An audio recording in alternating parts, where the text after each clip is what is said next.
احباب اہل سنت بالخصوص پیکر اخلاق مخزن خلوص حضرت علامہ مولانا قاری منور رضا صاحب قبلہ، السلام علیکم ورحمۃ اللہ وبرکاتہ۔ الحمد للہ رب العالمین والصلاة والسلام علی سید المرسلین وعلی آلہ واصحابہ اجمعین، اما بعد فاعوذ باللہ من الشیطان الرجیم، بسم اللہ الرحمن الرحیم۔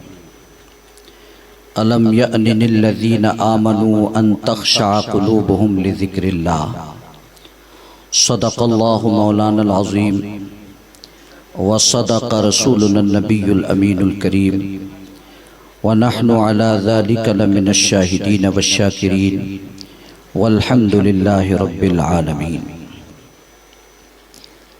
آئیے عقیدت و احترام کے ساتھ ہم اپنے آقا و مولا سید المرسلین امام الانبیاء نبی محترم جناب محمد الرسول اللہ صلی اللہ تعالی علیہ وآلہ وسلم کی بارگاہ گوہربار میں جی لگا کر درود و سلام کی نظریں پیش کر لیں۔ پڑھیں اللہم صلی علی سیدنا مولانا محمد معدن الجود والکرم وآلہ واصحابہ وبارک وسلم صلاۃ و سلام علیک یا رسول اللہ۔ وہی رب ہے جس نے تجھ کو ہمتن کرم بنایا، ہمیں بھیک مانگنے کو تیرا آستاں بتایا۔ تجھے حمد ہے خدایا، تجھے حمد ہے خدایا، تجھے حمد ہے خدایا، تجھے حمد ہے خدایا، تجھے حمد ہے خدایا، تجھے حمد ہے خدایا۔ واہ کیا جود و کرم ہے شہ بطحہ تیرا، نہیں سنتا ہی نہیں مانگنے والا تیرا۔ دھارے چلتے ہیں عطا کہ وہ ہے قطرہ تیرا، تارے کھلتے ہیں سخا کہ وہ ہے ذرہ تیرا۔ فیض ہے یا شہ تسنیم نرالا تیرا، آپ پیاسوں کے تجسس میں ہے دریا تیرا۔ تیری سرکار میں لاتا ہے رضا اس کو شفیع، جو میرا غوث ہے اور لاڈلا بیٹا تیرا۔ واہ کیا مرتبہ اے غوث ہے بالا تیرا، اونچے اونچوں کے سروں سے قدم اعلیٰ تیرا۔ تجھ سے در در سے سگ اور سگ سے ہے مجھ کو نسبت، میری گردن میں بھی ہے دور کا ڈورا تیرا۔ اس نشانی کے جو سگ ہیں نہیں مارے جاتے، حشر تک میرے گلے میں رہے پٹا تیرا۔ ہمارے دین کی حقانیت کے دونوں شاہد ہیں، معین الدین اجمیری محی الدین جیلانی، قادری یمنارے یا غوث اعظم می زنم، دمز شیخ احمد رضا خان قطب عالم می زنم۔ جلا سکتی ہے شمع کشتہ کو موج نفس ان کی، جلا سکتی ہے شمع کشتہ کو موج نفس ان کی۔ الہی کیا چھپا ہوتا ہے اہل دل کے سینوں میں، الہی کیا چھپا ہوتا ہے اہل دل کے سینوں میں۔ تمنا درد دل کی ہے تو خدمت کر فقیروں کی، نہیں ملتا یہ گوہر بادشاہوں کے خزینے میں۔ نہ پوچھ ان خرقہ پوشوں کو، عقیدت ہو تو دیکھ ان کو، ید بیضا لیے بیٹھے ہیں اپنی آستینوں میں۔ درود شریف۔ اللہم صلی علی سیدنا و مولانا محمد معدن الجود والکرم وآلہ واصحابہ وبارک وسلم۔ انشاءاللہ تھوڑی دیر رب کی توفیق سے اس کے محبوب صلی اللہ علیہ وسلم کے صدقے کچھ عرض کرنے کی کوشش کروں گا۔ اللہ تعالیٰ مجھے آپ کو سب کو حق کہنے، حق سننے، حق پر عمل کرنے اور حق کی تائید کرنے کی توفیق عطا فرمائے۔ حضرت قاری صاحب قبلہ نے جو امام اہل سنت اعلیٰ حضرت فاضل بریلوی کا کلام ہمیں سنایا، یقین جانیے کہ دل کی دنیا میں ایمان کے حوالے سے مزید اضافہ ہوا، اور حقیقت یہی ہے کہ امام الکلام کلام الامام وہ اپنے اندر وہ شان اور چاشنی رکھتا ہے کہ آدمی دل کے کانوں سے اگر سنے تو ضرور اس کے ایمان میں اضافہ ہوتا ہے۔ آج کے دور میں بہت ضروری ہو گیا ہے، جیسے رات کے بھی خطاب میں نے عرض کیا تھا کہ حب صحابہ، حب اہل بیت ہمارے لیے بہت لازم اور ضروری ہے۔ اعلیٰ حضرت نے کتنی اچھی بات کہی، خدا کی قسم یہی دین ہے۔ فرماتے ہیں تیرے غلاموں کا نقش قدم ہے راہ خدا۔ اللہ تعالیٰ فرماتا نا اہدنا الصراط المستقیم۔ اللہ نے اگر ہمیں آپ کو توفیق بخشی ہے نماز پڑھنے کی تو کتنی مرتبہ ہم الحمد شریف پڑھتے ہیں۔ نماز کی ہر رکعت میں تو ہم الحمد شریف پڑھتے ہیں، اور ہر رکعت میں ہم یہ دعا کرتے ہیں اہدنا الصراط المستقیم۔ تو اسی کی طرف اشارہ کیا ہے اعلیٰ حضرت، جو ہم بار بار اللہ سے مانگ رہے ہیں، اللہ ہمیں سیدھا راستہ چلا، اللہ ہمیں سیدھا راستہ چلا، یہ کوئی اور راستہ نہیں ہے، تیرے غلاموں کا نقش قدم ہے راہ خدا۔ وہ کیا بہک سکے جو یہ سراغ لے کے چلے، اور جنا بنے گی محبان چار یار کی قبر۔ جو چار یاروں سے محبت کرے گا، حضرت ابو بکر صدیق، حضرت فاروق اعظم، حضرت عثمان غنی، حضرت مولا کائنات، اور جب ان سے محبت کرے گا تو سارے صحابہ، سارے اہل بیت سے محبت کرے گا، اور انشاءاللہ جو ایسا کرے گا اس کی قبر مٹی کا گھروندا نہیں ہوگی، جنت کا باغ۔ جنا بنے گی محبان چار یار کی قبر۔ تو ہمیں اور آپ کو صحابہ اور اہل بیت سے سچی محبت کرنا چاہیے۔ اللہ تعالیٰ توفیق خیر عطا فرمائے۔ تھوڑی دیر کی گفتگو ہے، کچھ باتیں عرض کروں گا، اگر اللہ توفیق دے تو عمل کریے گا۔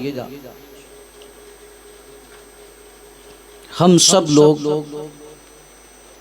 بہت سارے اعضاء ہمارے جسم میں ہیں، ہاتھ بھی ہے، پاؤں بھی ہے، سینہ بھی ہے، پیٹ بھی ہے، وغیرہ وغیرہ، لیکن انہی اعضاء میں جو دل ہے، اس کو ڈاکٹر بھی کہتے ہیں کہ بہت زیادہ اہم ہے، اور شریعت بھی کہتی ہے کہ بہت زیادہ اہم ہے۔ حضور صلی اللہ تعالی علیہ وسلم نے اس کی اہمیت بیان کرتے ہوئے ارشاد فرمایا الا ان فی الجسد مضغۃ اذا صلحت صلح الجسد کلہ واذا فسدت فسد الجسد کلہ۔ اے لوگو غور سے سنو، جسم میں ایک ٹکڑا ہے، اگر یہ صالح ہو جائے، صحیح ہو جائے تو پورا جسم صحیح رہتا ہے، اور یہ اگر بگڑ جائے تو پورا جسم بگڑ جاتا ہے۔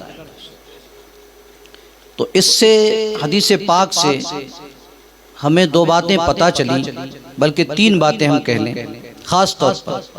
ویسے تو ایک ایک حدیث پاک سے کتنی کتنی باتیں پتہ چلتی ہیں، لیکن میں یہاں پر تین باتیں خاص طریقے سے عرض کر رہا ہوں۔ ایک تو ہمیں دل کی اہمیت پتہ چلی کہ دل بہت زیادہ اہم ہے، اور دوسری بات ہمیں یہ پتہ چلی کہ دل کبھی صالح ہوتا ہے، اور تیسری بات یہ پتہ چلی کہ دل کبھی فاسد اور خراب ہوتا ہے۔ دل اہم بھی ہے، یہ اچھا بھی ہوتا ہے اور یہ خراب بھی ہوتا ہے۔ اور ایک بات اور بہت اہم یہ پتہ چلی کہ اگر یہ صحیح ہے تو پھر سب صحیح، اور اگر یہ خراب ہے تو پھر پورا مجسمہ خراب، اوپر سے نیچے تک پھر خراب ہی خراب ہے۔ یہاں پر اللہ کے محبوب صلی اللہ علیہ وسلم جو خاص طور پر بیان فرمانا چاہتے ہیں وہ یہ نہیں کہ یہ خون کو صحیح فلٹر نہیں کر رہا ہے، کہ پمپنگ صحیح نہیں کر رہا ہے، یہاں پمپنگ کی بات نہیں ہو رہی ہے، یہاں کچھ اور بات ہے، میں انشاءاللہ اس کے تعلق سے عرض کروں گا۔ اب جب ہمیں حدیث پاک سے یہ پتہ چل گیا تو اب ہم قرآن کریم کا مطالعہ کرتے ہیں، اور وہاں پر تلاش کرتے ہیں کہ دلوں کے کیا کیا حال ہیں۔ تو اللہ تعالیٰ ایک جگہ ارشاد فرماتا ہے فی قلوبہم مرض، ان کے دلوں میں مرض ہے۔ میں چونکہ آپ کو دلوں کی حالت بیان کرنے جا رہا ہوں، اگر زیادہ تفصیل میں جاؤں گا تو بات پوری نہیں ہو پائے گی، اس لیے میں تفصیل زیادہ نہیں کروں گا۔ فی قلوبہم مرض، یہ منافقین کے بارے میں بتایا جا رہا ہے کہ ان کے دلوں میں مرض ہے۔ کیا مرض ہے، کیسا مرض ہے، اس پر میں ابھی گفتگو نہیں کر رہا ہوں، لیکن بس اتنا سمجھ لیجئے کہ کچھ دل ایسے ہیں، کلام ربانی سے اس بات کی ہمیں معلومات حاصل ہوئی کہ ان کے اندر مرض ہے، اور جب دل میں مرض ہو جائے تو اس کا علاج بہت ضروری ہے، ورنہ خراب ہو جائے گا تو مار دے گا۔ اور یہاں میں نے پہلے عرض کیا کہ وہ جسمانی موت مراد نہیں ہے، ایمان مر جائے گا۔ جیسے کہ جن منافقین کے بارے میں کہا جا رہا ہے ان کے دلوں میں مرض ہے، تو ایسا نہیں کہ ان کا دل پمپنگ نہیں کر رہا تھا، خون نہیں پہنچا رہا تھا اعضاء کو، ان کا دل برابر کام کر رہا تھا، بڑے ہٹے کٹے موٹے تازے تھے، لیکن ان کے دلوں میں عشق مصطفیٰ نہیں تھا، بغض مصطفیٰ تھا، محبت رسول نہیں تھی بلکہ عداوت رسول تھی۔ تو قرآن کریم نے ان کے دل کو مریض فرمایا۔ کیا پتہ چلا کہ اگر دل میں محبت رسول نہ ہو تو پھر دل کتنا بھی طاقتور کیوں نہ ہو، لیکن وہ صحت مند دل نہیں ہے، اللہ و رسول کی نظر میں وہ دل مریض ہے، اور جس انسان کے اندر وہ دل ہے وہ انسان خود مریض ہے۔ بہرحال اس سے ہمیں پتہ چل گیا کہ کچھ دل وہ ہیں کہ جس کے اندر مرض ہے، کچھ دل وہ ہوتے ہیں، قرآن فرماتا ہے فَأَمَّا الَّذِينَ فِي قُلُوبِهِمْ زَيْغٌ، وہ دل کے جن کے دلوں میں ٹیڑھ ہے۔ ایک اور آیت کریمہ میں اللہ تعالیٰ فرماتا ہے فَلَمَّا زَاغُوا أَزَاغَ اللَّهُ قُلُوبَهُمْ، جب یہ ٹیڑھے ہوئے تو اللہ نے ان کے دلوں کو ٹیڑھا کر دیا۔ اس سے کیا پتہ چلا کہ کچھ دل سیدھے ہوتے ہیں اور کچھ دل ٹیڑھے ہوتے ہیں۔ اللہ بچائے ٹیڑھے دلوں سے، یہ بڑا خطرناک مرض، دل اگر ٹیڑھا ہو گیا تو پھر سب کچھ ٹیڑھا ہو جائے گا۔ یہ آیت کریمہ بھی حضرت موسیٰ علیہ نبینا وعلیہ الصلاۃ والتسلیم سے متعلق ہے، یعنی ایک پیغمبر کی امت نے جب نبی کے ساتھ اچھا سلوک نہیں کیا تو فرمایا گیا فلما زاغوا، جب وہ صحیح راستے پر نہیں چلے، نبی کی تعظیم و توقیر انہوں نے نہیں کی، ازاغ اللہ قلوبہم، تو اللہ نے ان کے دلوں کو ہی ٹیڑھا کر دیا۔ اس سے یہ مسئلہ بہت واضح طور پر پتہ چلا کہ پیغمبر کی تعظیم نہ کرنا یہ دلوں کو ٹیڑھا کر دیتا ہے۔ تو جب موسیٰ علیہ السلام کی تعظیم نہ کرنا دلوں کو ٹیڑھا کر رہا ہے، تو امام الانبیاء سید المرسلین کی جو تعظیم نہ کرے اس کا دل کہاں پہنچے گا؟ الیاذ باللہ، استغفر اللہ۔ بہرحال اس سے یہ پتہ چلا کہ دلوں کے اندر مرض بھی ہوتا ہے، دلوں کے اندر ٹیڑھا پن بھی ہوتا ہے۔ ایک جگہ قرآن کریم ارشاد فرماتا ہے ثم قست قلوبهم من بعد ذلك فهي كالحجارة او اشد قسوة وان من الحجارة لما يتفجر منه الانهار وان منها لما يشقق فيخرج منه الماء وان منها لما يهبط من خشية الله۔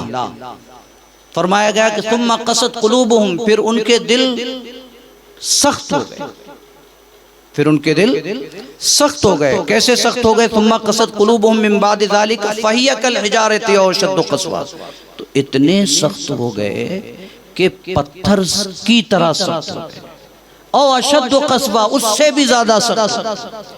کوئی اور کہے تو آدمی لوگ کہیں گے کہ یہ کیسی باتیں ہو رہی ہیں کہ دل سخت، اتنا سخت ہوتا ہے کہ پتھر سے زیادہ سخت ہو جائے، لیکن یہ اللہ کا فرمان ہے۔ اللہ فرما رہا ہے کہ دل سخت ہو گئے، اور اتنے سخت ہو گئے کہ پتھر سے زیادہ سخت ہو گئے۔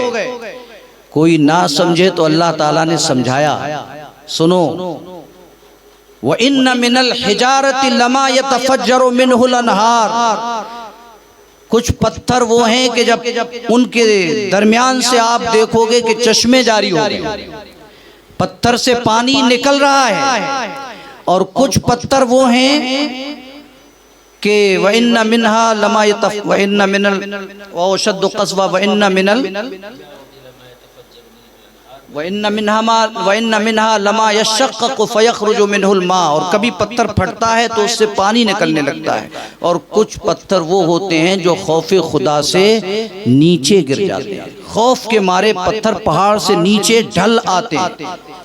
تو پتھر کے اندر یہ نرمی ہے، کبھی وہاں سے دریا بہ رہا ہے، کبھی پھٹنے پر پانی نکل رہا ہے اور کبھی وہ خود خوف خدا سے نیچے گر رہا ہے، پتھر ہو کر، سخت ہو کر، مگر کچھ دل وہ ہیں، قرآن کریم کی تلاوت ہو رہی ہے، رسول اللہ صلی اللہ علیہ وسلم خود بنفس نفیس قرآن کریم کو ان کے سامنے تلاوت کر رہے ہیں، لیکن اس کے باوجود بھی وہ خوف خدا سے پھٹ نہیں رہے ہیں، اللہ کی کبریائی کے لیے اپنے اندر جگہ دینے کے لیے تیار نہیں ہیں، رسول اللہ کے عشق کے اندر اپنے آپ کو رسول اللہ کا عشق سمانے کے لیے تیار نہیں ہیں، تو یہ دل وہ ہیں جو پتھر سے بھی زیادہ سخت۔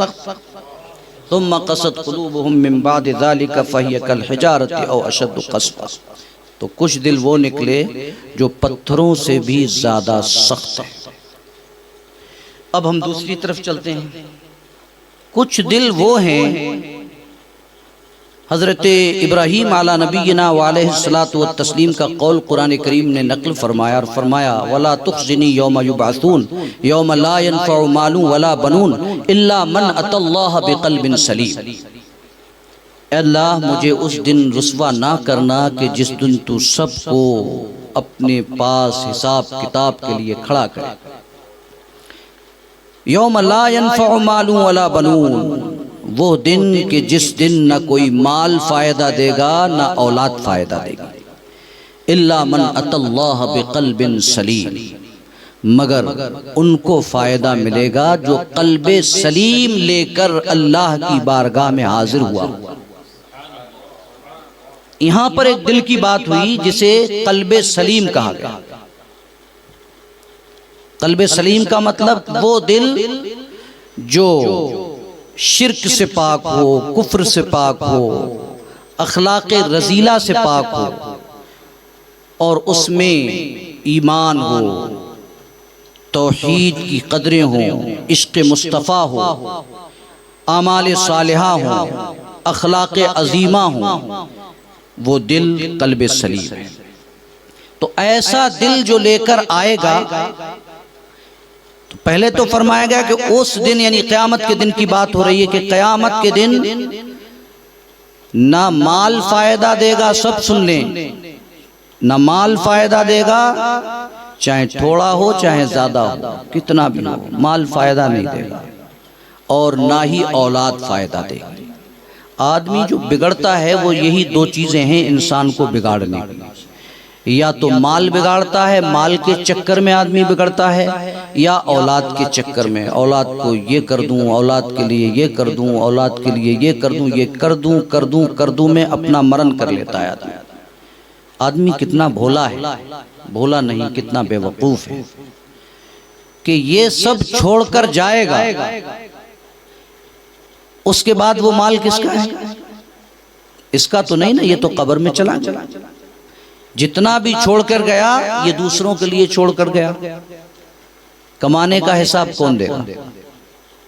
یہ خرچ کرنے والے، وہ اپنے خرچ کرنے کا حساب ضرور دیں گے، جس کو بھی وہ مال ملے گا یہ کس چیز میں خرچ کر رہے ہیں یہ حساب تو انہیں دینا ہے، لیکن یہ کیسے کمایا تھا یہ حساب وہ جانے والا دے گا جو دوسروں کے لیے چھوڑ گیا ہے۔ تو اللہ تبارک و تعالی نے انسان کو سمجھانے کے لیے ارشاد فرمایا، یہ جو انسان اولاد کے چکر میں اور مال کے چکر میں کیا کیا کیے جا رہا ہے، ہم بتائے دے رہے ہیں کہ نہ اس دن کوئی مال فائدہ دے گا، نہ اس دن کوئی اولاد فائدہ دے گی۔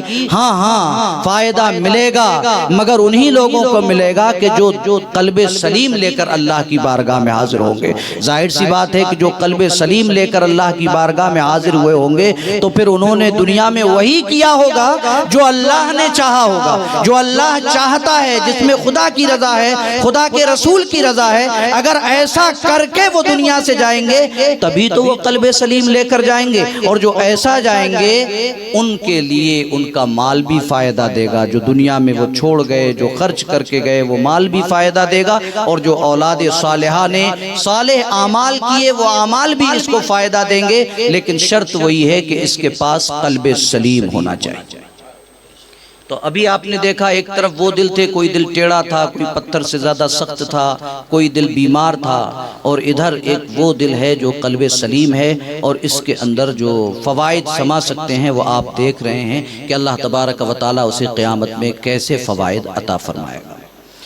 جو آیت کریمہ میں نے پڑھی اس میں بھی ایک دل کا ذکر ہے، الم یأن للذین آمنوا ان تخشع قلوبہم لذکر اللہ، کیا وہ دل نہیں آیا ایمان والوں کے لیے کہ ان کے دل اللہ کے ذکر کے لیے جھک جائیں، اور اس چیز کے لیے جھک جائیں جو اللہ نے نازل فرمایا ہے، حق کے لیے دل جھک جائیں۔ اس آیت کریمہ کے طرز بیان سے پتہ چلا کہ یہاں بھی دو قسم کے دل ہیں۔ ایک دل وہ ہے کہ جو اللہ کے لیے، اللہ کے ذکر کے لیے، حق بات کے لیے جھک جاتا ہے، اور ایک دل وہ ہے کہ جو جھکتا نہیں ہے بلکہ اڑ جاتا ہے۔ ایک اور قلب اور ایک اور دل کا ذکر کرتے ہوئے قرآن کریم میں ارشاد فرمایا گیا، انما المؤمنون الذین اذا ذکر اللہ وجلت قلوبہم واذا تلیت علیہم آیاتہ زادتہم ایمانا، بے شک مسلمان تو صحیح معنی میں وہ ہیں جب اللہ تبارک و تعالیٰ کی آیتیں ان کے سامنے تلاوت کی جاتی ہیں۔ انما المؤمنون الذین آمنوا اذا ذکر اللہ، جب اللہ کا ذکر کیا جاتا ہے، وجلت قلوبہم، تو ان کے دل ڈرنے لگتے ہیں، ان کے دل ڈرنے لگتے ہیں، اور جب اللہ کے کلام کی تلاوت ہوتی ہے، زادت آیات ہوئی ایمانا، تو اللہ کے کلام کی آیتیں ان کے ایمان میں اضافہ کر دیتی ہیں۔ یہ بھی ایک دل ہے کہ جب اللہ کا ذکر کیا جائے تو دل ڈرنے لگتا ہے۔ تو ایک طرف وہ دل ہیں جو سخت ہیں، پتھر سے زیادہ سخت ہیں، جن میں مرض ہے، جن میں ٹیڑھا پن ہے، اور ایک دل وہ ہے جو قلب سلیم ہے، جو اللہ کے لیے جھکنے والے ہیں، اور جو اللہ کا ذکر سن کر ڈرنے لگتے ہیں۔ یہ چند آیات اور اس کے بیچ سے جو نتیجہ نکلا وہ دو قسم کے دل نکلے۔ اگر اس کو مختصر طور پر کہا جائے، ایک دل وہ ہے جو بہت اچھا ہے، اور ایک دل وہ ہے جو بہت خراب ہے۔ تو اچھا دل وہ ہوتا ہے کہ جس میں اللہ تبارک و تعالیٰ کی محبت ہوتی ہے، شرک و کفر سے پاک ہوتا ہے، گندگیوں سے پاک ہوتا ہے، جو امراض قلب جس کو تصوف کی زبان میں کہا جاتا ہے، ان امراض ان مرضوں سے پاک ہوتا ہے، وہ قلب سلیم ہوتا ہے اور سب سے بہتر دل ہوتا ہے۔ اور ایک دل وہ ہوتا ہے جو سب سے زیادہ خراب ہوتا ہے، جس میں امراض باطنہ ہوتے ہیں، گندے مرض ہوتے ہیں، نجاستیں ہوتی ہیں، دل کی یاد خدا سے غافل دل ہوتا ہے۔ یہ دل وہ ہے جو ایک سب سے اچھا ہے اور ایک سب سے خراب ہے۔ بزرگان دین کہتے ہیں ان دونوں دلوں کے بیچ میں ایک دل ہے، ایک تو سب سے خراب ہو گیا اور ایک سب سے اچھا ہو گیا، اور ان دونوں دلوں کے بیچ میں ایک دل ہے، اور وہ دل یہ ہے کہ اس میں شیطان بھی حملہ آور ہوتا ہے اور فرشتے بھی اس کو بچانا چاہتے ہیں۔ ایک طرف سے شیطان اس دل میں یہ کوشش کرتا ہے، کہاں چکر میں پڑا ہے عبادت کے، ریاضت کے، چل آرام سے سو، کہاں چکر میں پڑا ہے حلال اور حرام کے، یہ مال آ رہا ہے لے لے، کیسے بھی آئے، پیٹ کے لے، غصب کر کے لے، ظلم کر کے لے، جیسے بھی ہو لے لے، کیونکہ اس مال آ جائے گا تو مالدار بن جائے گا۔ کہاں چکر میں پڑا ہے شریعت کے۔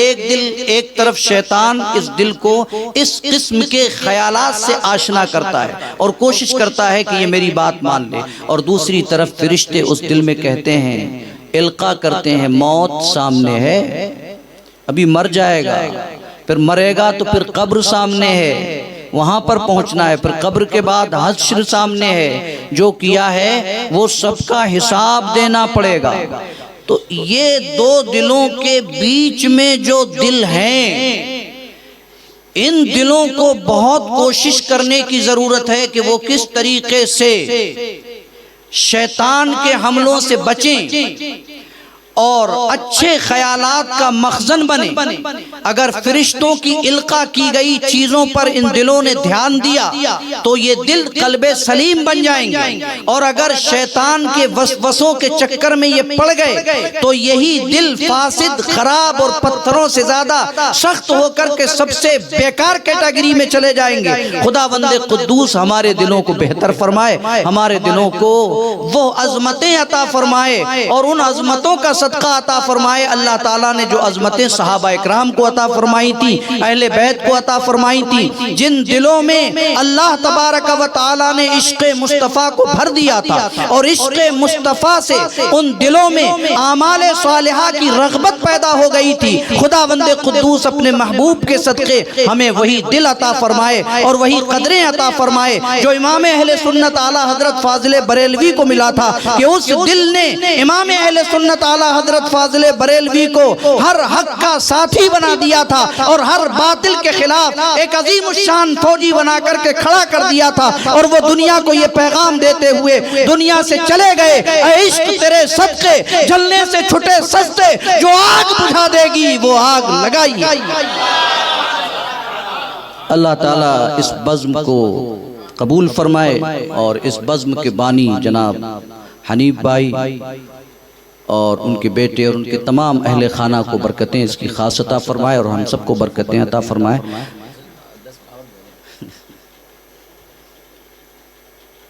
درود شریف پڑھیں۔ اللہم صلی علی سیدنا مولانا محمد معدن وآلہ واصحابہ وبارک وسلم صلاۃ و سلام علیک یا رسول اللہ۔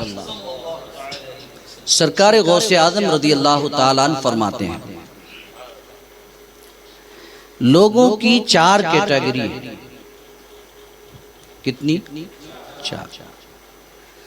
ایک اس قسم کے لوگ ہیں کہ نہ جن کے پاس زبانیں ہیں نہ دل ہے، ان کے پاس زبانیں بھی نہیں ہیں اور دل بھی نہیں۔ آج ہی بات چل رہی تھی احمد رضا بھائی کے فلیٹ پر، یہ فاضل بھائی وغیرہ وہاں تھے، تو میں ان کو یہ عرض کر رہا تھا کہ اولیاء اکرام کی باتیں سمجھنے کے لیے بھی علم چاہیے۔ اب ظاہری طور پر اس کو دیکھو کہ کچھ لوگ ایسے ہیں کہ جن کے پاس میں نہ زبانیں ہیں نہ دل ہے۔ ایسا کوئی آدمی ہوتا ہے؟ کوئی ہو گئی جس کی زبان کٹ گئی ہو کروڑوں لاکھوں میں، یا پیدائشی زبان نہ ہو، یا کسی بچے میں دل نہ ہو، ایسی کوئی گنتی نہیں ہوتی۔ ایسی شاذ و نادر چیزوں کی کوئی گنتی نہیں ہوتی، اس کو شمار میں نہیں لایا جاتا، اس پر کوئی حکم نہیں لگایا جاتا۔ لیکن سرکار غوث اعظم فرما رہے ہیں کہ ایک طبقہ ایسا ہے کہ جس کے پاس نہ زبان ہے اور نہ دل ہے۔ وہ کون سا طبقہ ہے؟ زبان سے یہاں کیا مراد ہے، دل سے کیا مراد ہے، یہ سمجھنے کی بات ہے۔ تو فرمایا، بزرگوں نے تشریح کی کہ جن کے پاس وہ زبانیں نہیں ہیں کہ وہ حکمت کی باتیں کر سکتے۔ اس سے یہ پتہ چل گیا کہ جو زبان حکمت کی بات نہ کر سکے تو پھر وہ ایک گوشت کا لوتھڑا ہے، وہ زبان نہیں ہے۔ ایسا نہیں کہ یہ سرکار غوث اعظم نے اپنی طرف سے کہا، یہ قرآن کریم کا تصور ہے۔ صم بکم عمی فہم لا یرجعون۔ کچھ لوگوں کے بارے میں قرآن کریم نے فرمایا کہ یہ بہرے ہیں، یہ گونگے ہیں۔ کن لوگوں کے بارے میں کہا؟ ان لوگوں کے بارے میں کہا کہ سرکار مفتی اعظم فرماتے جن کے دعوے تھے ہم ہی ہیں اہل زبان۔ کن کے بارے میں؟ اہل عرب جو اپنے آپ کو ہی اہل زبان کہتے تھے، باقی پوری دنیا کو گونگا کہتے تھے۔ سرکار مفتی اعظم نے کیا کہا؟ جن کے دعوے تھے ہم ہی ہیں اہل زبان، سن کے قرآن زبانیں دبا کر چلے۔ لیکن قرآن ان کو کہہ رہا ہے کہ یہ گونگے ہیں۔ گونگے کیوں کہا جب اہل زبان ہیں؟ اس لیے کہ حق نہیں بولتے تھے۔ جو زبان حق نہ بولے وہ زبان نہیں ہوتی۔ سرکار غوث اعظم فرماتے ہیں کہ جو زبان حکمت والی بات نہ کر سکے وہ زبان نہیں ہے۔ تو ایک طبقہ ایسا ہے کہ جس کے پاس زبان بھی نہیں ہے اور دل بھی نہیں ہے۔ اب دل نہ ہونے کا مطلب کیا ہے؟ دل نہ ہونے کا مطلب یہ ہے کہ جس میں نور معرفت نہ ہو، جس دل میں اللہ تبارک و تعالیٰ کے جلوے نہ سما سکیں، وہ دل نہیں ہوتا۔ تو ایک جماعت وہ ہے جس کے پاس نہ زبان ہے نہ دل ہے۔ فرمایا یہ جو جماعت ہے، یہ جو لوگ ہیں، یہ بھوسے کی طرح ہیں، کسی کام کے بھوسے کی طرح ہیں اور ان سے دور بھاگنا لازم ہے۔ ایسے لوگوں کی صحبت برباد کر دے گی، ختم کر دے گی، آپ کو بھی بیکار کر دے گی۔ لہٰذا ایسے لوگوں سے بھاگو کہ جن کے پاس نہ زبان ہو اور نہ جن کے پاس میں دل ہو۔ اور دوسری قسم بیان فرمائی آپ نے کہ ان کے پاس زبان تو ہے، دل نہیں۔ اس کی تشریح کی گئی کہ باتیں تو بہت اچھی کرتے ہیں، حکمت بھری باتیں کرتے ہیں، شاندار لچھے دار باتیں کرتے ہیں، لیکن دل نہیں ہے، نور خدا ان دلوں میں جلوگر نہیں ہے۔ وہ مجلس میں باتیں بہت اچھی کرتے ہیں لیکن تنہائی بڑی بگڑی ہوئی ہوتی ہیں، لوگوں کو بتاتے ہیں تو ایسا لگتا ہے کہ کیا شاندار تقریر فرمائی ہے، لیکن جب تقریر کر کے جاتے ہیں تو حالات بدل جاتے ہیں۔ تو ایک گروپ یہ ہے کہ زبانیں تو بہت اچھی ہیں مگر دل ان کے پاس بھی نہیں ہے۔ اس کے بارے میں بھی سرکار غوث اعظم رضی اللہ تعالیٰ عنہ فرماتے ہیں یہ بگڑے ہوئے لوگ ہیں، ان سے بھاگنا بہت ضروری ہے، ان کی مجلس میں بھی شرکت نہیں کر سکتے۔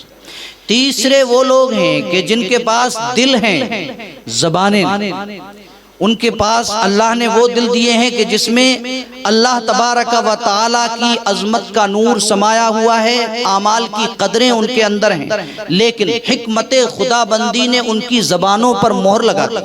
یہ اللہ کی حکمت ہے کہ وہ لوگوں سے اختلاط نہیں کرتے، ان کو زیادہ اس بات کی اجازت نہیں دی گئی کہ وہ لوگوں کے ساتھ میں ملیں جلیں، ان سے باتیں کریں، ان کا دین خطرے میں پڑنے کے چکر میں اللہ تبارک و تعالیٰ نے ان کو غلط ملت سے بچا دیا۔ ان کے بارے میں سرکار غوث اعظم فرماتے اگر موقع مل جائے، یہ جماعت نصیب ہو جائے تو ان کی صحبت اختیار کرنا چاہیے، ان کی صحبت میں آنا چاہیے۔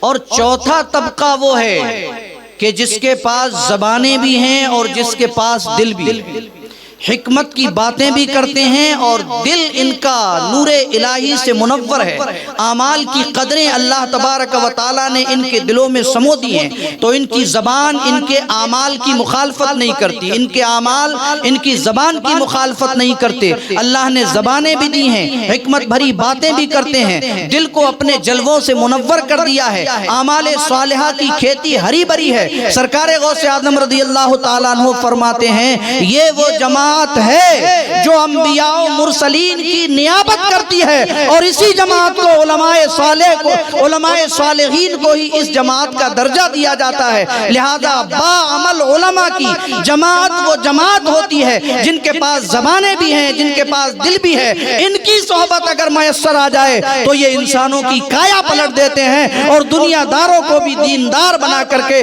ان کی دنیا بھی روشن کرتے ہیں اور ان کی آخرت بھی روشن کرتے ہیں۔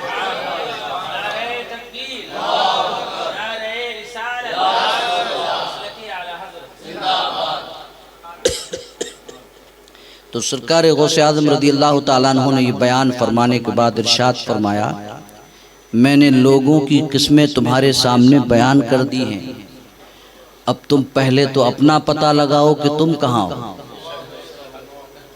پہلے تو اپنا پتہ لگاؤ کہ تم کہاں ہو۔ تو ہم میں سے ہر ایک کو غور کرنا چاہیے کہ ہم کہاں ہیں، کون سی کیٹیگری میں داخل ہیں، اور اس کے بعد ان جماعتوں کو ڈھونڈو کہ جن سے ہم اپنے آپ کو سنبھال سکتے ہیں، سدھار سکتے ہیں، دنیا اور آخرت بہتر بنا سکتے ہیں۔ اولیاء اللہ کا ذکر اسی لیے کیا جاتا ہے، اسی لیے کیا جاتا ہے۔ قرآن کریم نے بھی ان کا ذکر اسی لیے کیا ہے، احادیث میں بھی ان کا ذکر اسی لیے ہوا ہے، اور بزرگان دین بھی ان کا ذکر اسی لیے کرتے ہیں تاکہ ان کی زندگی کے روشن باب ہماری زندگی کو روشن کر سکیں، تاکہ ان کی زندگی کا نور ہماری زندگی میں نورانیت پیدا کر سکے، تاکہ ان کی زندگی کی روشنی ہماری زندگی کی ظلمتوں کو دور کر کے اس میں روشنی پیدا کر سکے۔ خدا کی قسم اولیاء اللہ کے ذکر کی مجلسوں کا یہی واحد مقصد ہوتا ہے۔ ہم نے سرکار غوث اعظم رضی اللہ تعالیٰ عنہ کی محفل سجائی ہے، پروردگار عالم ان کے نقش قدم پر ہمیں عمل کرنے کی توفیق عطا فرمائے اور ان کے نور ہدایت سے ہمیں ہدایت نصیب فرمائے۔ خدا کی قسم وہ بہت عظیم ہے، بہت عظیم ہے۔ اعلیٰ حضرت کہتے ہیں رضا قسمت ہی کھل جائے جو گیلا سے خطاب آئے کہ تو ادنا سگے دربار خدام معالی ہے۔ اگر بغداد شریف سے یہ خبر آ جائے کہ احمد رضا تو غوث اعظم کے بارگاہ کا ادنا خادم ہے، نہیں ادنا خادموں کا کتا ہے، تو تیری قسمت ہی کھل جائے گی۔ سبحان اللہ۔